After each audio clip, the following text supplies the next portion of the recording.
Ellas palabras de vida. Buenos días, hermanos, que Dios me lo bendiga grandemente. Muy bien, hermanos, vamos ahora a orar para que Dios nos guíe en este tema. Oremos, hermanos.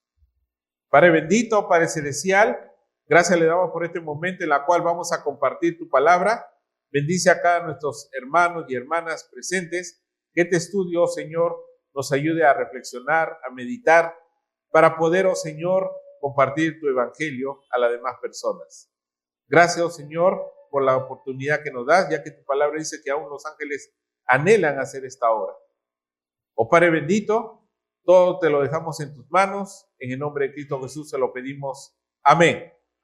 El tema es explicando el evangelio. Es el tema que quiero compartirles, hermanos. Para comenzar, vamos a ver la gran comisión, Marcos, capítulo 16, verso 15 y 16, Nuevo Testamento, hermanos. ¿Qué dijo el Señor? Esta es la gran comisión. ¿El tema del evangelio es solamente para un grupito de personas o para todo el mundo? Para todo el mundo. No importa de dónde sea, qué nación. Por eso dice, id por todo el mundo. ¿Ok? No es para un grupo selecto, no es para una nación, sino para todas las personas.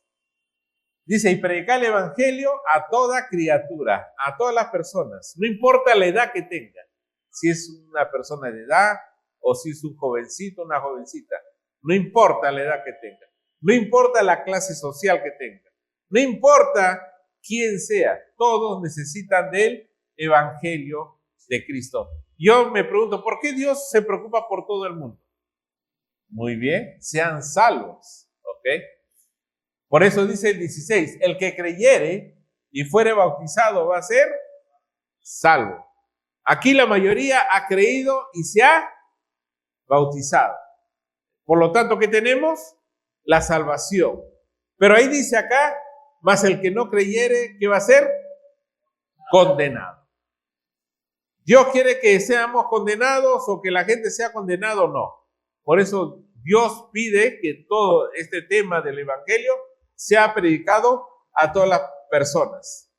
El término en griego es evangelio, que significa buenas nuevas o buenas noticias.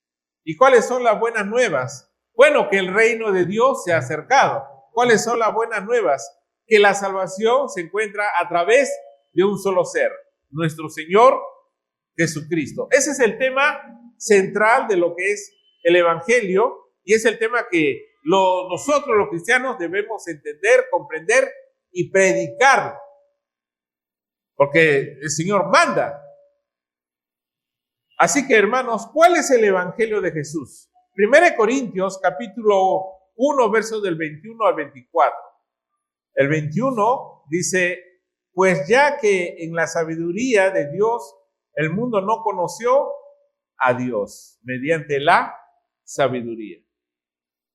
Estaba estudiando esta parte y me llamó la atención de que habla acerca de la sabiduría. El ser humano ha sido creado a imagen y semejanza de Dios y tenemos la sabiduría. La sabiduría para comprender, entender. La sabiduría para poder admirar la creación de Dios. Y nosotros nos quedamos admirados de todo lo que es la creación. Así que el hombre, a través de su sabiduría, ha descubierto muchas cosas que hay en este mundo creado por Dios. Pero no ve a su creador. No ve al autor de todo lo que se ha creado. Por eso dice ahí, en el versículo 21, el mundo no conoció a Dios mediante la sabiduría. El mundo, ¿cómo puede conocer a Dios, hermanos? Solamente hay una manera en la cual el hombre puede conocer a Dios en el mundo y es a través de su creación. No estamos hablando de que va a escuchar la Biblia, va a escuchar un sermón, va a escuchar una prédica, no. Basta con que el hombre vea la creación y se dé cuenta, por algo somos seres inteligentes, de que fuimos creados. ¿Por qué? Por Dios. Fuimos creados por Dios. Así que, hermanos, Pero el mundo no conoció a Dios mediante la sabiduría de Dios. No lo conoció mediante su creación. ¿Por qué? No lo conoce, el mundo no conoce a Dios. A pesar de que el hombre tiene sabiduría. Como dice, hermanos, la palabra de Dios en otros textos, de que a través de la creación, de lo invisible, se hace visible el poder de Dios a través de la creación. De modo que el hombre ya no tiene excusa. O sea, cuando el incrédulo sea juzgado, tendrá excusa delante de Dios. Es que nadie me predicó, nadie me dijo que tú existías, nada. ¿Tiene excusa? No, no tiene excusa, hermanos. Es lo que dice Romanos 1:20.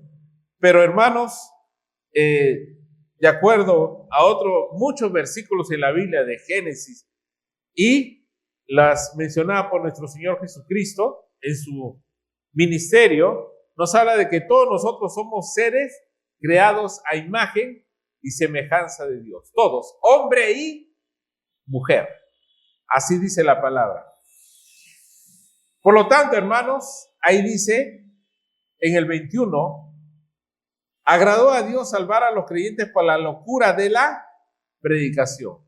Acá entramos ya a la controversia entre Dios y la mentalidad del hombre. Para el hombre, lo que es de Dios, lo que es el mensaje, es una locura, ¿o no? Ahí dice el texto. Pero Dios usó ese medio por lo cual el hombre alcance la salvación. ¿A través de qué? De la predicación. Obviamente no se va a predicar cualquier cosa, porque el tema de la predicación es el evangelio. Así que, hermanos, el contenido de esa predicación, el contenido de ese mensaje es lo que salva. Por ejemplo, en el libro de Hechos nos habla de que Felipe se fue a Samaria a predicar. ¿Y qué predicó Felipe? Al Cristo crucificado. Eso es lo que predicó Felipe. Eso es lo que él enseñó. Solamente aquel hombre que murió en la cruz. Ese fue su tema. Y entonces, ¿qué predicó Felipe? El evangelio.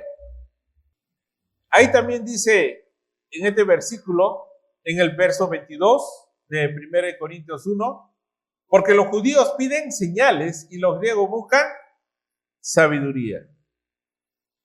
Hermanos, ¿el Señor mostró señales a los judíos? Sí. Incluso dice la palabra de Dios de que todo lo que está escrito en la Biblia es una parte de la obra que hizo el Señor. Es una parte nada más. Lo que tenemos en la Biblia, los 4 evangelios, es una parte. En realidad no se escribió todo lo que hizo el Señor. Pero lo que está ahí es más que suficiente para que nosotros creamos que Jesucristo es el Hijo de Dios. Todo lo que está escrito, hermanos. Ahora, el Señor dio señales acerca de lo que es su verdadero origen divino. Pero los judíos aceptaron. Por ejemplo, el Señor resucitó a Lázaro. Ahí estaban hasta los enemigos de Jesús. Fueron testigos de la resurrección. ¿Y ellos qué pensaron? Cuando dijeron, ahora sí yo creo que Jesús es el Mesías, voy a seguirlo. ¿Eso hicieron los fariseos, los saduceos, los sacerdotes? No. Este hombre hace muchas señales, dijeron. Al revés. Hay que matar a Lázaro, hay que matar a Jesús. Eso llegaron a acuerdo después de un concilio que tuvieron. ¿Pensaron en las señales que representaba quién era realmente Jesús? No, no les interesó. A pesar de ser testigos de los hechos milagrosos que hizo el Señor. ¿Los milagros nos salvan? ¿Ver algo celestial nos va a salvar? No. El evangelio es más que suficiente, hermanos, para que el hombre sea salvo, sin necesidad de obras milagrosas. A pesar de eso, los judíos recibieron señales y aún así no creyeron. ¿Qué es lo que esperaban el judío del Mesías? El judío, hermanos, esperaba un Mesías victorioso. Esperaba un Mesías, hermanos, guerrero, un Mesías conquistador. Ellos no esperaban un Mesías que muera como un delincuente clavado en una cruz. Para ellos, en su mentalidad, ese no es un Mesías. Nuestro Mesías es un guerrero. Nos libera de todos nuestros enemigos. Ese es el Mesías. No uno que va a morir en la cruz. Esa era la mentalidad. Por eso los judíos pedían señales. Ahí mismo habla de los griegos, antes de pasar al 23. Dice, pero los griegos, hermanos, ¿qué piden? Sabiduría. La mentalidad de los griegos era, pues, alabar a los sabios. Y tenemos los grandes sabios griegos, Sócrates, Aristóteles. Tenemos muchos hombres famosos griegos en cuanto a lo que es el pensamiento del comportamiento humano. Han escrito grandes obras que han prevalecido hasta hoy y muchos jóvenes en especial en los colegios les enseñan acerca de estos grandes filósofos. Pero aún así, hermanos, estos griegos tenían su manera de pensar cómo es una deidad. Y ellos no esperaban que una deidad venga a este mundo y se humille. Para ellos, una deidad, como es un Dios, es un ser caprichoso, es un ser que hace lo que quiere. Por lo tanto, los griegos pensaban así de las deidades. Así que cuando tú llegabas y le predicabas de el Cristo crucificado, que Él es Dios hecho hombre y murió en una cruz, ¿aceptarían ellos un mensaje así? No lo aceptarían. Porque ellos tienen una mentalidad de lo que es una deidad en su manera de pensar, en su cultura. No aceptaban que un Dios que se autosacrifique, y eso sería una especie de locura para ellos.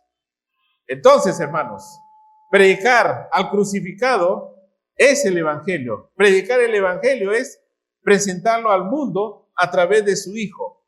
Y Dios usó la cruz, usó la crucifixión como el medio de presentar a Jesús a todo el mundo, a todas las personas. Y ese es el tema que se predica, para que la gente crea. ¿Y hay otro evangelio? ¿O hay otro tema para que la gente alcance la salvación? ¿Hay otro Mesías? No, no hay. Ese es, hermanos. Dice ahí en el versículo 24, mas para los llamados, así judíos como griegos, Cristo, poder de Dios y sabiduría de Dios. Cristo, poder de Dios. Hermanos, todos buscamos el poder, ¿o no? ¿Busca el poder o no, hermanos?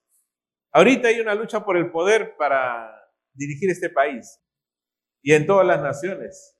¿Nosotros también o no? ¿Buscamos el poder o no? Depende, pues. Para algunos el poder es una cosa, el poder es otra cosa. No es igual. Para los griegos, su gloria es la sabiduría humana. Para ellos es el poder. ¿El conocimiento es poder o no? ¿Has oído esa frase o no?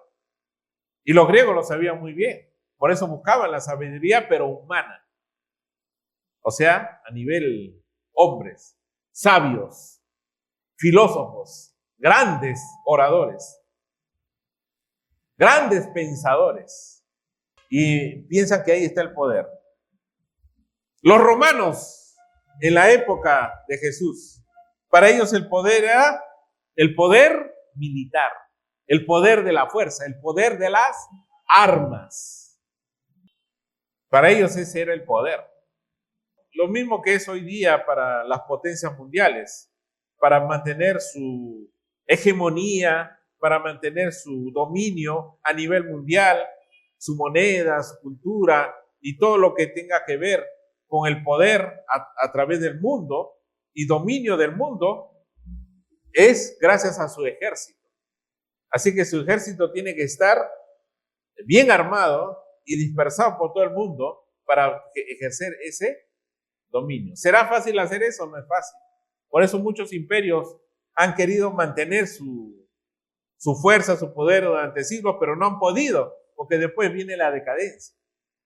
Mantener un ejército no es fácil. Así que, pero para muchos, pues, el poder es la fuerza de las armas. Para los judíos, ¿cuál es el poder? La ley de Moisés. La ley de Moisés. Las tradiciones judías.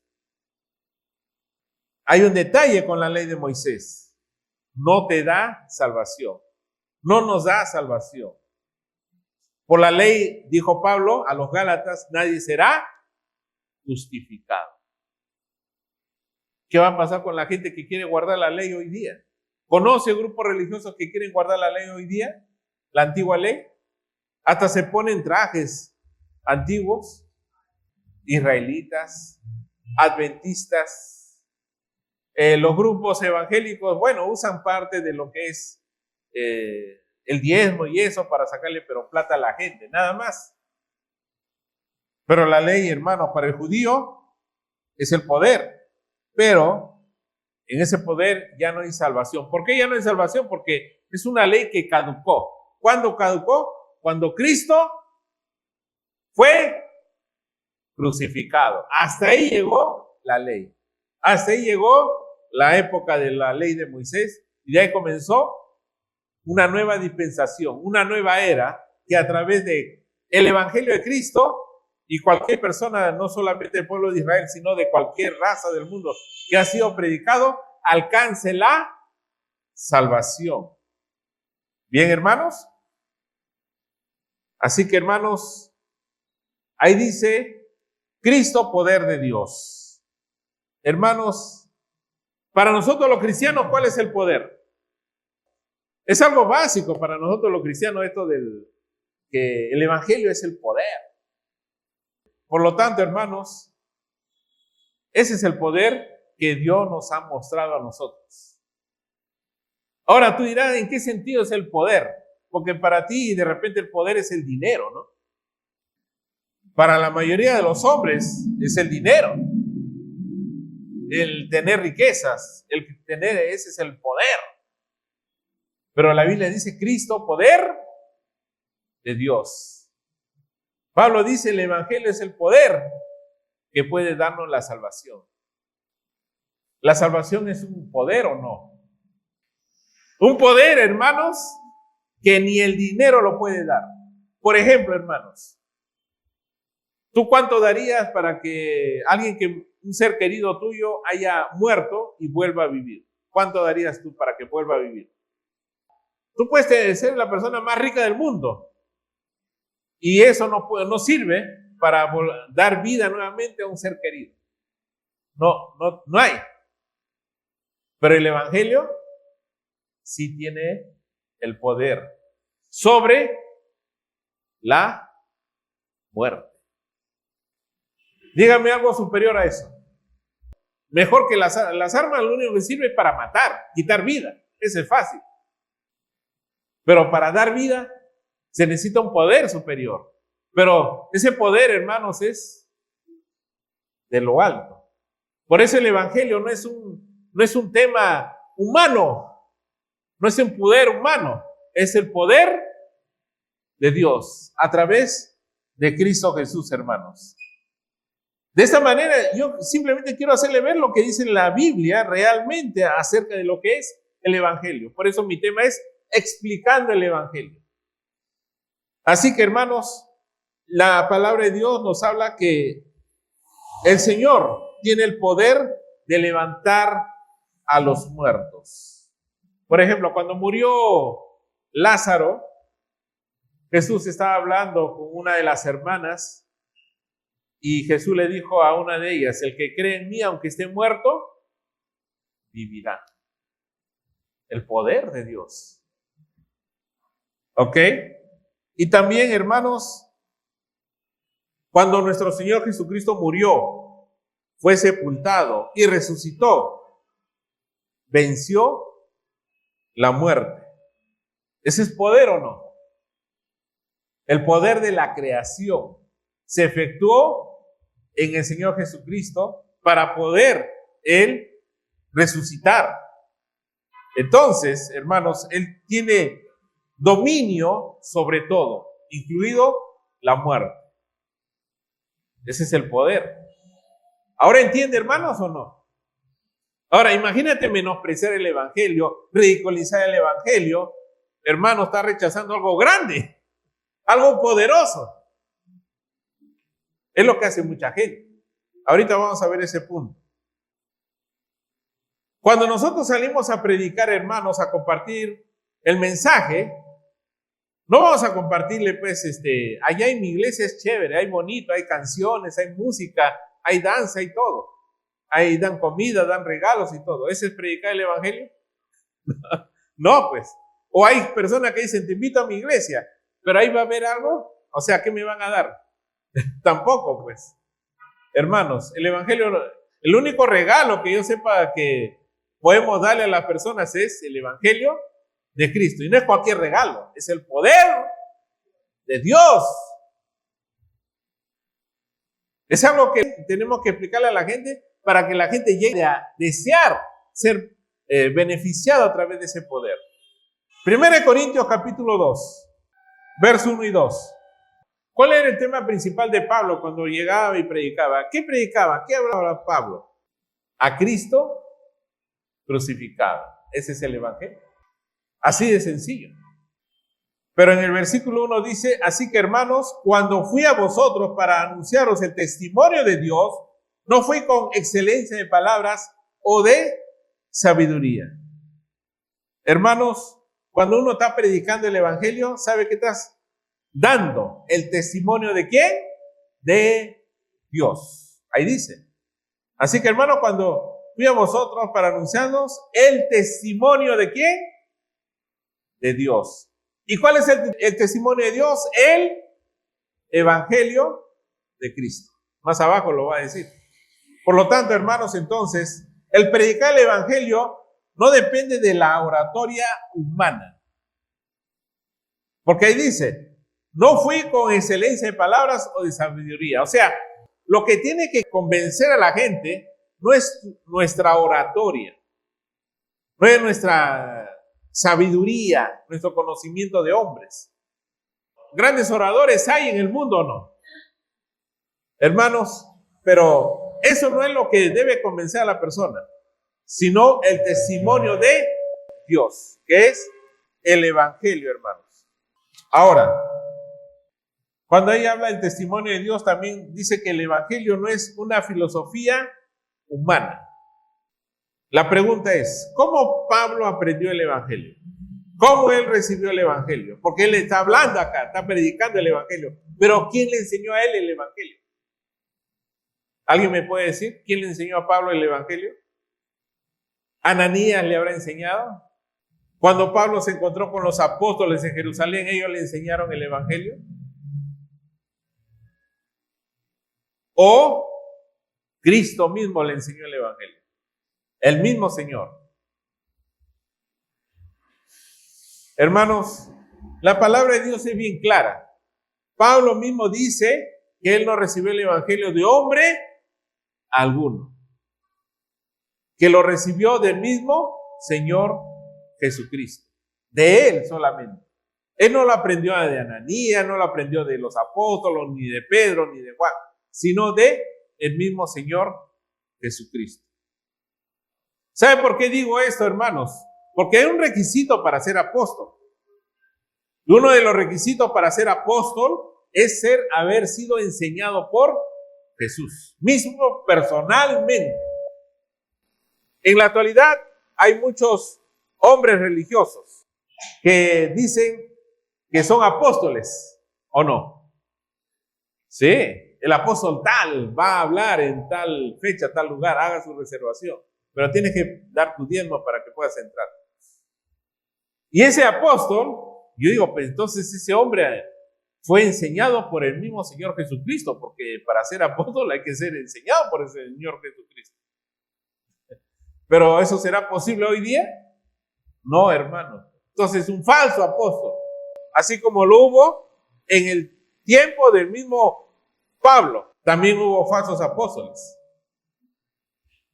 Continuando, hermanos, entonces, Pablo no inventó el evangelio y ningún hombre lo hizo. El evangelio que predicaba Pablo es el evangelio enseñado por el mismo Señor Jesucristo. Por lo tanto, el evangelio no es una filosofía humana.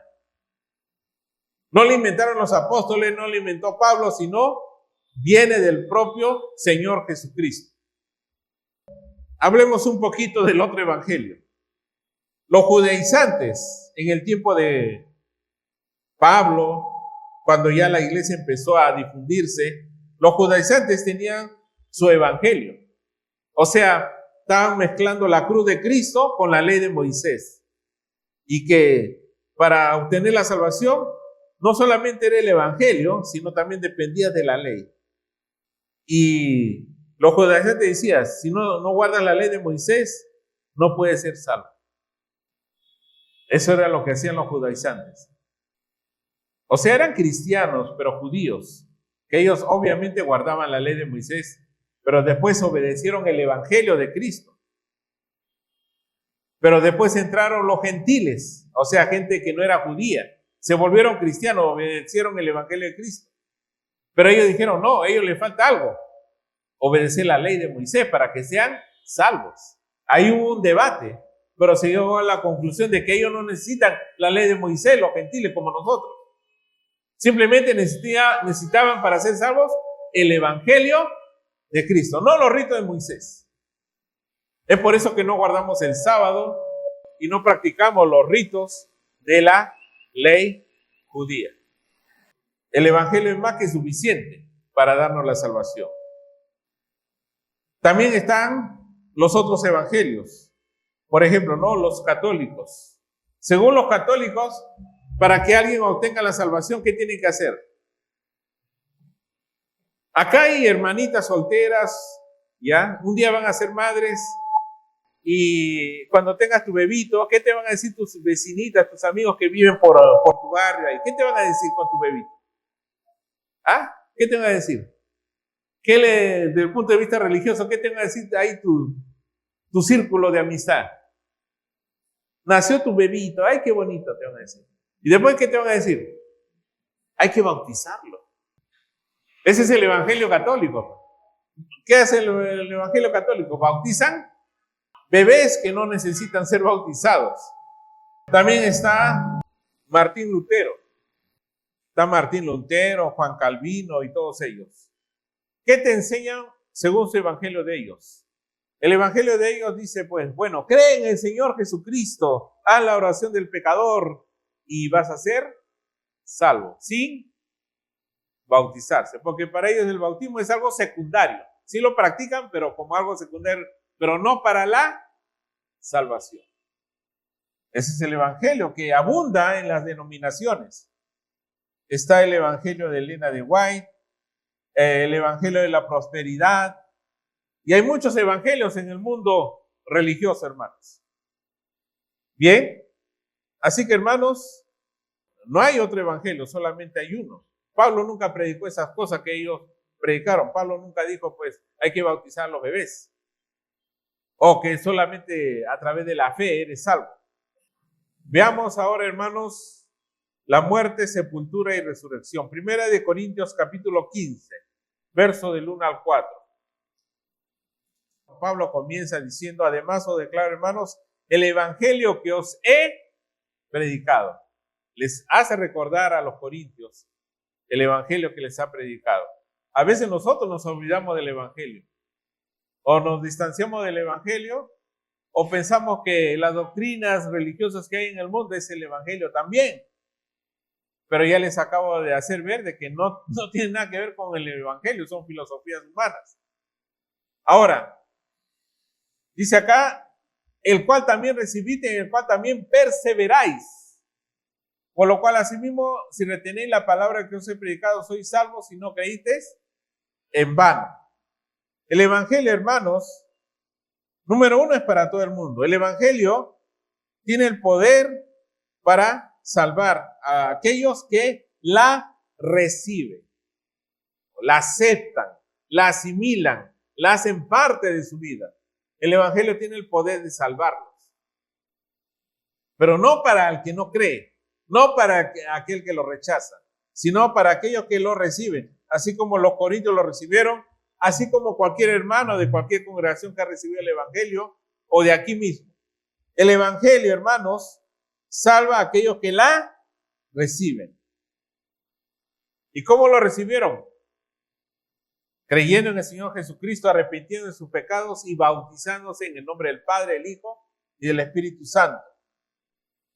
Así que, hermanos, dice acá en el verso 2, por lo cual asimismo, si retenéis la palabra que os he predicado, sois salvos. Vuelvo a repetir, el Evangelio tiene el poder de salvación. Su poder no está limitado por la muerte física. Su poder nos levanta y nos salva después incluso de la muerte y del mismo infierno. Nos libera de todo eso. Va más allá de lo que es lo material. En el marco espiritual del juicio final también. Ese es lo bueno del Evangelio. Hermanos, pero vivimos en un mundo lleno de incredulidad que contradice el Evangelio. Digamos, minimiza el Evangelio, ridiculiza el Evangelio y niega y todo lo baja algo como si fuera algo místico, algo como si fuera algo supersticioso. El Evangelio no es eso, hermano. No lo podemos reducir a un simple hecho de cuento de hadas por ahí. No. El Evangelio es el poder de Dios, hermanos. Pero hoy hay gente que niega la resurrección. No aceptan la resurrección. Así como se acuerdan de el discípulo de Jesús que cuando le dijeron, ha resucitado el Señor. Y este discípulo Tomás, ¿qué dijo? Si yo no veo, no lo toco, no creeré. Y hoy día hay muchos así, que no creen en la resurrección. Hoy niegan la deidad de Jesús. Imagínate. Jesús lo ven como un hombre más. Así lo ven muchos hombres intelectuales en la actualidad. Jesús es un hombre más. No es que eso que es Dios o es el Hijo de Dios que vino a este mundo, no. Ese ya ser fanático, ¿no? De endiosar a Jesús. Muchos piensan de esa manera. Niegan la deidad de Jesús. Incluso muchos grupos religiosos. Hoy niegan la inspiración de las Sagradas Escrituras, donde está escrito el Evangelio de Cristo. Niegan. No aceptan que este libro es de origen divino. Hoy niegan la existencia del infierno. Ese es para asustarte. Cuento de brujas. Eso del tema del infierno. El infierno no existe. Otros dicen, no, mis problemas, dificultades acá en ese mundo, ese es el infierno. Pero la Biblia, hermanos, nos habla claramente que el que llega ahí no va a salir. Y el que llegue ahí no solamente va a estar ahí solo, va a estar con Satanás y sus ángeles. Y lo peor de la humanidad. Y es eterno. Para todos aquellos que rechazaron el Evangelio de Cristo. Así que negar el Evangelio, hermanos, lo lleva a la condenación eterna. Porque el Evangelio es el poder que nos puede salvar. Pero si rechazas ese poder, solito nos condenamos. Así que cuando Cristo vino a este mundo, hermanos, ¿para qué vino? Ahí dice, en el verso 3, dice que, porque primeramente os he enseñado que asimismo recibí que Cristo murió por nuestros pecados conforme a las Escrituras. ¿Cristo para qué vino a este mundo? Para morir por nuestros pecados. Ahora, ¿para ti qué es el pecado? No vais a pensar de otra manera. Para mí el pecador es el ladrón, el choro, el delincuente. Ese es el pecador, ese es el malo. El político corrupto, ese es el malo. ¿Yo qué soy? Yo soy bueno. Hermanos, realmente, cuando murió en la cruz, murió por todos nosotros. Él vino con ese objetivo y ese propósito. Imagínate, llegar a este mundo para eso, para morir de una manera terrible. Ahora, ¿por qué vino Jesús a este mundo para hacerse algo tan terrible, de sacrificarse a sí mismo y morir en la cruz? Porque el hombre, nosotros, cuando hemos pecado, ya dice la palabra de Dios, la paga del pecado, ¿qué es? La muerte. Y Cristo, cuando vino a este mundo y murió en la cruz, y con su muerte pagó nuestros pecados. Él, cuando vino a este mundo, dijo: yo voy a venir a pagar la deuda que ellos tienen por haber violado la ley de Dios. Yo vengo a pagarles esa deuda. Para eso Él vino. Entonces, pero si el hombre no acepta a Cristo, no se arrepiente de sus pecados, no se entrega al Señor, no obedece el Evangelio, va a tener que pagar con su propia muerte. Prácticamente condenado. Ningún hombre puede salvarse a sí mismo, por muy buenas obras que haga, aunque sea un filántropo. ¿No? En la actualidad muchos se usa este término, el filántropo. Es un gran hombre, ama y ayuda a la gente en necesidad, pero eso no lo va a salvar si no tiene a Cristo. Eso no lo va a salvar si no obedece el Evangelio. Cristo vino, hermanos, para darnos la salvación. Cristo vino, hermanos, para podernos llevar al cielo. Y si llegamos al cielo, ¿cree que lo merecemos ir ahí? No, pero vamos a ir ahí gracias al Evangelio. Vamos a ir ahí aunque nosotros no lo merezcamos. Nosotros no merecemos ir al cielo. Y Jesús nunca tuvo la obligación de venir y morir, pero Él lo hizo por amor a nosotros. Porque de tal manera amó Dios al mundo que ha dado a su Hijo unigénito para que todo aquel que en Él cree no se pierda, mas tenga vida eterna. Por amor lo hizo a nosotros. Por eso Él vino y estuvo dispuesto a sacrificarse. Entonces, si vamos al cielo, hermanos, nos vamos pero sin haberlo merecido. Pero si uno va al infierno, se va con mérito propio. Se va porque va a pagar lo que debe, porque esa es la paga del pecado, la muerte e ir al infierno. Se va porque, más que todo, porque se lo merece. Nosotros también lo merecemos, pero gracias al poder de Dios, gracias al Evangelio de Dios, escapamos de eso, con las justas. Por un pelito nos salvamos.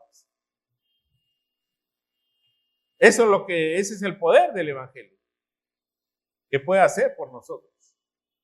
Y eso es lo que estamos predicando. Así que, hermanos, ¿qué es el pecado? Siempre es bueno aclarar qué es el pecado. De acuerdo a la palabra de Dios, es infringir la ley de Dios. Es violar la ley de Dios. Bien. La otra pregunta en la cual tenemos que meditar y reflexionar. ¿De dónde viene el pecado? ¿En dónde se origina el pecado? ¿Alguien sabe? ¿De dónde viene el pecado? ¿De dónde se origina?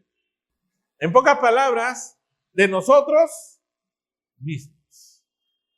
El Señor mismo enseñó claramente que de nuestra propia mente, de nuestro propio corazón, nos dejamos llevar por los malos deseos de un corazón que aspira a lo que es el adulterio, la fornicación, mentir, engañar, robar, hacer todo tipo de maldad. Viene de un corazón perverso.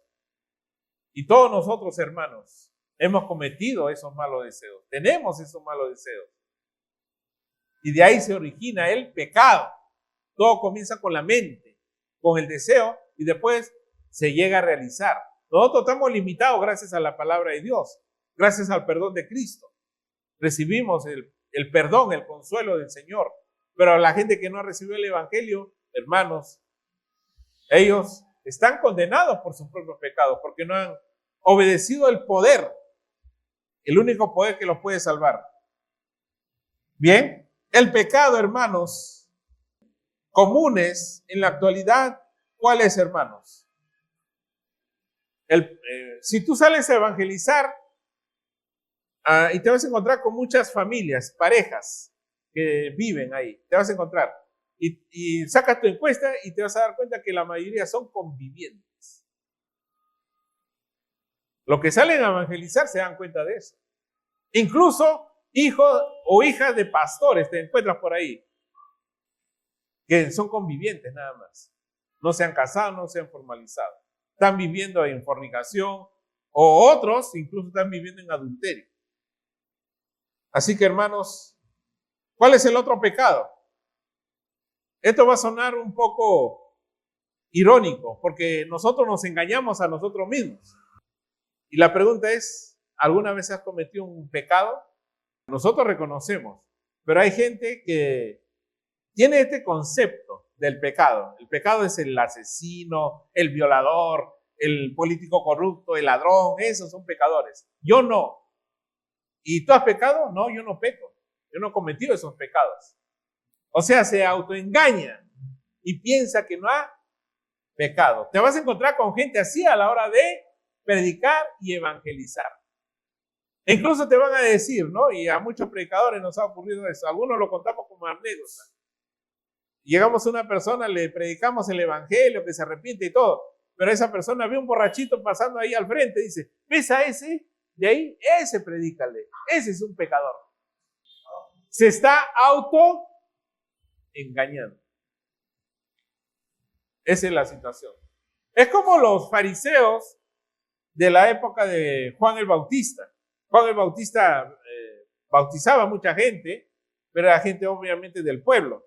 Pero llegaban los religiosos fariseos, ellos miraban, pero ellos pensaban que no necesitaban ser bautizados porque ellos ya se consideraban, somos los grandes maestros del que enseñamos la ley de Moisés. ¿Cómo me va a bautizar? Esos son para los ladrones, son los delincuentes, esos deben ser bautizados, no nosotros. Nosotros ya estamos consagrados. Somos hijos de Abraham. Así se jactaban ellos. O sea que no necesitaban el bautismo de Juan. O sea, no cometían pecados. Todos necesitamos, hermanos, el perdón de pecados. Todos. Bien. Esa es nuestra idea y nuestro concepto del pecado, en la cual nosotros tenemos que lidiar. ¿Cuál es el destino del pecador, hermanos? Sin Cristo. El infierno. Hay mucha gente que no cree en Jesús y la palabra de Dios enseña claramente que el no creer en Jesús ya es otro pecado ya. Y eso también está mal. El Señor fue sepultado, hermanos. José de Arimatea se encargó de sepultar al Señor Jesucristo. No en cualquier tumba, sino en una tumba nueva. Y se cumplió la profecía que decía que el Señor fue enterrado entre los ricos. ¿Qué hacían con un muerto crucificado? Lo tiraban en una fosa, era lo común que se hacía. Pero José de Arimatea, que era un hombre consagrado a Dios, pero de manera privada, él era un discípulo secreto del Señor. Pero él tenía los medios, como era una persona importante dentro de la cultura judía, él pudo persuadir y pedir el cuerpo de Jesús para poderlo enterrar en una tumba. Los enemigos se dieron cuenta de que fue enterrado el Señor y dijeron, van a ir estos hombres a robar el cuerpo de Jesús y después van a decir que ha resucitado. ¿Qué sugirieron ellos para evitar ese tipo de situaciones? Bueno, pues Pilato le dijo, bueno, vamos a enviar unos guardias para que sellen la tumba y nadie robe el cuerpo de Jesús. Hermanos, cuando Jesús murió sin pecado. Es lo que dicen las Sagradas Escrituras. Habla el santo que murió y no vio corrupción. Pero llega el día de la resurrección, el primer día de la semana, un domingo, así como ahora.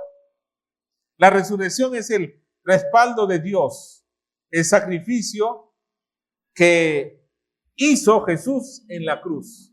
Como dice acá en el verso 4, y que fue sepultado y que resucitó al tercer día conforme a las Escrituras. La resurrección, hermanos. La resurrección es el respaldo de Dios a ese sacrificio.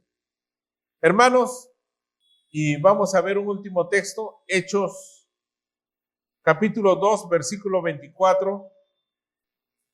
Hechos 2:24, hermanos, nos dice, el cual Dios levantó, suelto los dolores de la muerte, por cuanto era imposible que fuese retenido por ella. Aquí la muerte, hermanos, está siendo representada como una mujer. La muerte está siendo representada aquí como una mujer embarazada. Y cuando una mujer está embarazada y llega el día del alumbramiento, ¿qué siente la mujer? Dolores de parto. Acá el texto está hablando acerca de la resurrección de Jesús. Y cuando una mujer va a dar a luz una nueva vida. Así fue la muerte. Por lo tanto, hermanos, la resurrección es un hecho, hermanos, la cual ocurrió. Aquí Pedro presenta a la muerte como una mujer embarazada que está a punto de dar a luz. ¿Ya? Y la muerte no pudo retener al Señor y tuvo que salir de la tumba. Y el Señor volvió a vivir. La muerte no puede, hermanos, retenerlo. ¿Por qué? Porque la muerte tiene como base el pecado. La paga del pecado es muerte. Ahora, Jesús murió sin pecado. La muerte no podía retenerlo. Porque en base a la muerte es el pecado. Jesús no tiene pecado, por lo tanto no lo puede retener. Jesús es la fuente de la vida, hermanos. Aquí vemos el poder del evangelio sobre la muerte.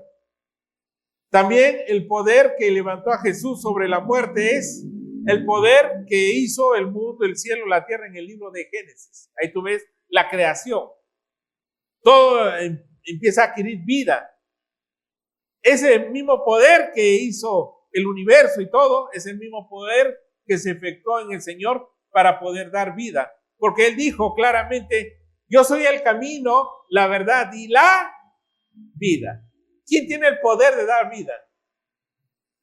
Nosotros los hombres podemos hacer muchas cosas, pero ¿podemos crear vida? No. No podemos hacer eso. Es imposible. Los científicos tratan de hacerlo, pero no pueden. Solamente Dios tiene el poder. Solamente un ser divino tiene el poder. Jesús era un ser divino, por lo tanto, Él tiene el poder de la vida. La muerte no lo podía retener.